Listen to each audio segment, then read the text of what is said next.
अस्सलाम वालेकुम एवरीवन। उम्मीद है आप सब खैरियत से होंगे। अच्छा जी, आज हम अपना डिस्कस करेंगे आईएमएफ एंड पाकिस्तान को। पाकिस्तान और आईएमएफ के दरमियान में क्या लिंक है, आईएमएफ किस तरह से वर्क करती है और ये कंट्रीज़ को किस तरह से कर्जे देती है।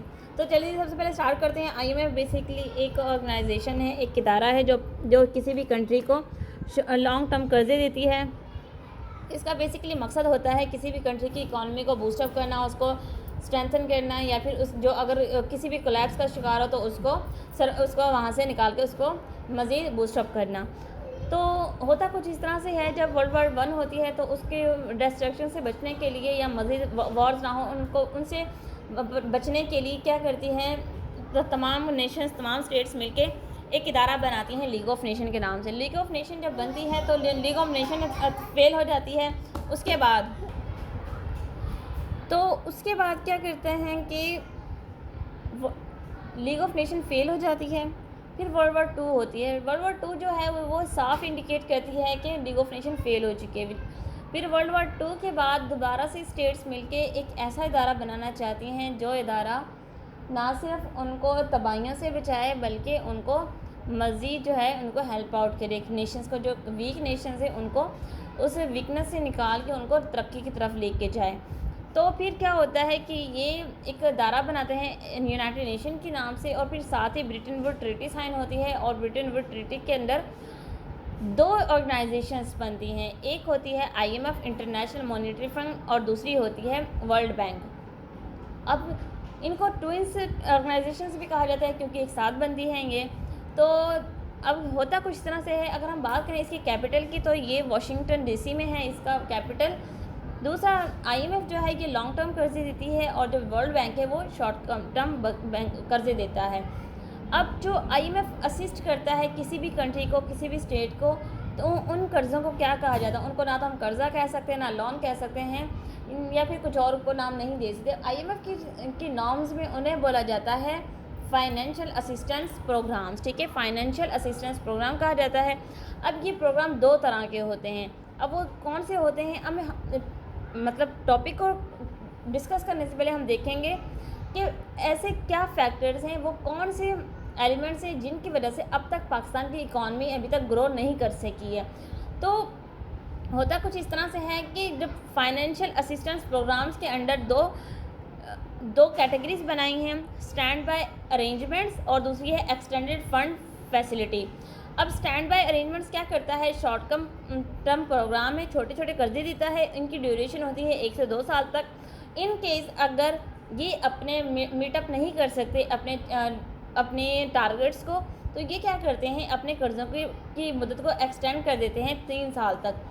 इनका मकसद बेसिकली होता है जो टेम्परेरी क्राइसिस होते हैं किसी भी कंट्री को, जिस तरह पाकिस्तान में फ्लड आया था 2022 के अंदर, उस फ्लड में इन्होंने हेल्प आउट किया था। फिर करेंसी की डेवैल्यूएशन को कम करना, इन्फ्लेशन को रोकना और बजट डेफिसिट से किसी भी कंट्री को बचाना।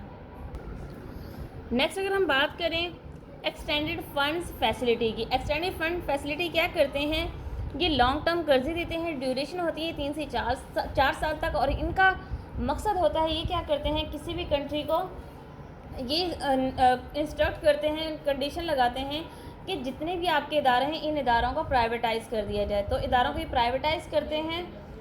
इदारों को, जिस तरह पाकिस्तान में वापडा का इदारा है, वापडा बहुत ज़्यादा वो सब्सिडीज़ दी जाती हैं जिसकी वजह से इकॉनमी जो है वो कोलैप्स का शिकार हो जाती है। तो इनका कहना यही है आईएमएफ का अंडर एक्सटेंडेड फंड फैसिलिटी के कि इन इदारों को प्राइवेटाइज़ कर दिया जाए ताकि इकॉनमी पे बर्डन कम हो जाए। फिर लिबरलाइज ट्रेड पॉलिसीज़ डिज़ाइन करते हैं, रिफॉर्म करते हैं टैक्स सिस्टम को, और टैक्स बढ़ाने के लिए जिस तरह पाकिस्तान के भी करंट सिनेरियो के अकॉर्डिंग हम देखें तो पाकिस्तान में टैक्स सिस्टम को रिफॉर्म किया गया है और मज़ीद चीज़ों को जो इन्फ्लेशन है वो मज़ीद बढ़ रही है। दूसरा, अगर हम बात करें पाकिस्तान अब तक आईएमएफ के पास कितनी दफ़ा जा चुका है, 1958 में पहला कर्जा लिया गया था। 1958 से लेकर 2024 तक ये पाकिस्तान 25th टाइम जो है वो कर्जे ले चुका है। आईएमएफ के टर्म में इन्हें कर्जे नहीं बल्कि इनको फाइनेंशियल असिस्टेंस प्रोग्राम कहा जाता है। अब वो कौन सा फैक्टर है जिनकी वजह से पाकिस्तान आईएमएफ के पास जाता है? अगर हम बात करें पाकिस्तान की इकॉनमी की, वो सबको पता है पाकिस्तान की इकॉनमी जो है वो अंडर डेवलप है, वो अभी इतनी डेवलप नहीं हो चुकी कि वो खुद से चीज़ें मैनेज कर सके। तो बात करें पाकिस्तान के कर्जे की, तो पाकिस्तान के सर पे तकरीबन इस वक्त $13 बिलियन कर्जा चढ़ चुका है, जिसमें से 13% जो है वो कर्जा चाइना ओरिएंटेड है, यानी कि वो कर्जा जब भी हम IMF को पे करेंगे तो वो कर्जा कहाँ जाएगा, वो चाइना के पास जाएगा। दूसरा वो बात करते हैं लैक ऑफ स्ट्रक्चरल फॉर्म्स की, रिफॉर्म्स रहेंगे हमारे पास इकॉनमी को बूस्टअप करने के लिए, जिसकी वजह से हमारे कर्जे जो है उनकी मुद्दत बढ़ती जा रही है। तीसरी अगर हम बात करें तो फ्लास बहुत ज़्यादा IMF की पॉलिसीज़ में, फ्लास क्या है, IMF की जो पॉलिसीज़ हैं वो बहुत ज़्यादा उनमें ड्रॉबैक्स हैं। अगर हम बात करें पहली पॉलिसी की, तो कहते हैं वन साइज़ फर्स्ट ऑल, यानी कि वन साइज़ फिट ऑल, वो एक ही पॉलिसी सब पे अप्लाई करते हैं, क्योंकि पाकिस्तान की अगर इकॉनमी की बात करें, पाकिस्तान की इकॉनमी अदर कंट्रीज़ की तरह बूस्टअप नहीं कर रही है। पाकिस्तान के साथ स्टेट बनने वाली इंडिया की इकॉनमी पाकिस्तान की 4th लार्जेस्ट इकॉनमी बनने जा रही है। इसके अलावा श्रीलंका की बात करें, बांग्लादेश की बात करें, बांग्लादेश की इकॉनमी भी कहाँ से कहाँ पहुँच गई है, लेकिन IMF ने तमाम कंट्रीज़ के लिए रूल एक ही अप्लाई किया हुआ है। दूसरा ये बात करते हैं IMF सरचार्ज पॉलिसी। अब सरचार्ज पॉलिसी क्या है? सरचार्ज पॉलिसी वो पॉलिसी है जिसकी वजह से पाकिस्तान पे कर्जे की ना सिर्फ कम हो रहे हैं बल्कि मज़ीद दिन ब दिन बढ़ते जा रहे हैं। अब सरप्लस होता क्या है? सरप्लस होता है जब भी कोई इदारा किसी स्टेट को, किसी कंट्री को कर्जे देता है तो उन पे इंटरेस्ट, जिसे हम सूद बोलते हैं, सूद तो लगती ही लगती है, लेकिन कुछ अदर चार्जेस ऐसे दिए जाते हैं जो चार्जेस सूद से भी ज़्यादा, उनकी रेशो ज़्यादा होती है। और पाकिस्तान अब तक काफ़ी हद तक कर्जे अपने उतार चुका है, but interest and surplus charges add करके ये कर्जे 2 से 3 और 3 से 4 गुना होते जा रहे हैं, जिसकी वजह से पाकिस्तान की इकॉनमी बूस्टअप नहीं कर रही है। थर्ड, अगर हम बात करें गवर्नमेंट एक्सपेंडिचर, अब IMF कहता है पाकिस्तान से कि अपने गवर्नमेंट एक्सपेंडिचर जो है उनको कम किया जाए, यानी कि एजुकेशन सेक्टर में अगर हम बात करें एजुकेशन सेक्टर की, तो पाकिस्तान अपने बजट का अभी तक 1.7% से ज़्यादा इस पर खर्च नहीं कर सका। यही वजह है कि पाकिस्तान की जो एजुकेशन है वो बहुत ज़्यादा बैकवर्ड है। दूसरा, अगर हम बात करें हेल्थ सिस्टम की, तो हेल्थ के लिए पाकिस्तान के हॉस्पिटल जो हैं, रेशो की अगर हम बात करें 1 डॉक्टर एंड 1000 पेशेंट की रेशो पाकिस्तान में है, जो कि बहुत ही ज़्यादा लो है other countries as compare to other countries. तो कहता है कि IMF अपने जो स्ट्रक्चर है, आपका जो एक्सपेंडिचर है गवर्नमेंट का, उसे कम किया जाए, क्योंकि हमारे जो कर्जे हमें वापस करो। चौथे नंबर पे वो बात करता है इम्पोर्ट लिबरलाइजेशन की, कि वो कहते हैं कि चीज़ें इंपोर्ट ना करो। अब पाकिस्तान के पास चीज़ें एक्सपोर्ट करने के लिए बहुत कम मटेरियल है, पाकिस्तान रिलाई करता है अपनी इंपोर्ट्स पे, तो IMF सैंक्शंस लगाता है कि इंपोर्ट्स ना की जाएं।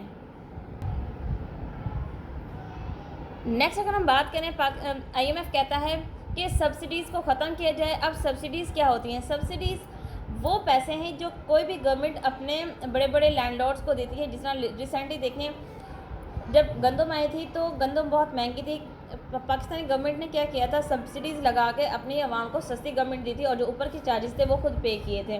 IMF कहती है सब्सिडी को ख़त्म किया जाए और डायरेक्ट जो एक्सेस जो है वो कंज्यूमर तक दी जाए। अब 7 बिलियन जो कर्जा पाकिस्तान को दिया गया है, उस पर क्या कंडीशन लगाई हैं? सबसे पहले IMF ने कंडीशन लगाई है कि टू एंड सीज़, यानी कि सीज़ क्या हैं, CPEC के अंडर जितने भी प्रोजेक्ट्स हैं उनको ख़त्म कर दिया जाए, क्योंकि वो बहुत ज़्यादा पैसा कंज्यूम कर रहे हैं। तो IMF कहता है इनको ख़त्म कर दिया जाए। दूसरी बात करता है national fiscal pact. Fiscal pact क्या है? फिस्कल पैक्ट है सूबों पर बोझ डाला जाए, क्योंकि जब सूबे इंडिपेंडेंट होंगे, अपना बर्डन खुद बेयर करेंगे, तो इससे फेडरेशन पे बर्डन कम आएगा। फिर नेक्स्ट बात करते हैं to end the subsidies of energy sector. Energy sector की सब्सिडीज़ को ख़त्म किया जाए। सेकंड लास्ट वो कहते हैं कि enhance the tax pace, tax की जो पेस है उसको बढ़ाया जाए, टैक्सेस को बढ़ाया जाए। तो इससे क्या होगा? इससे अनएम्प्लॉयमेंट बढ़ेगी, इन्फ्लेशन बढ़ेगी, और इससे पॉवर्टी रेट जो है वो हाई हो जाएगा। फिर वो राइट साइजिंग की बात करते हैं, तो ये वो तमाम फैक्टर हैं जिनकी वजह से IMF अब तक पाकिस्तान को अपने सैंक्शंस में जकड़ के रखा हुआ है, और पाकिस्तान का कर्जा बजाय कम होने के दिन ब दिन बढ़ता जा रहा है। तो और यही वजह है कि बजाय पाकिस्तान अपनी इकॉनमी को आगे लेके जाए, वो मज़ीद बैकवर्ड का शिकार हो रहा है। तो उम्मीद है चीज़ें आपको समझ आ गई होगी। इंशाल्लाह मिलेंगे नेक्स्ट वीडियो लेक्चर में, तब तक अपना ख्याल रखिएगा। जज़ाकल्लाह, अल्लाह हाफ़िज़।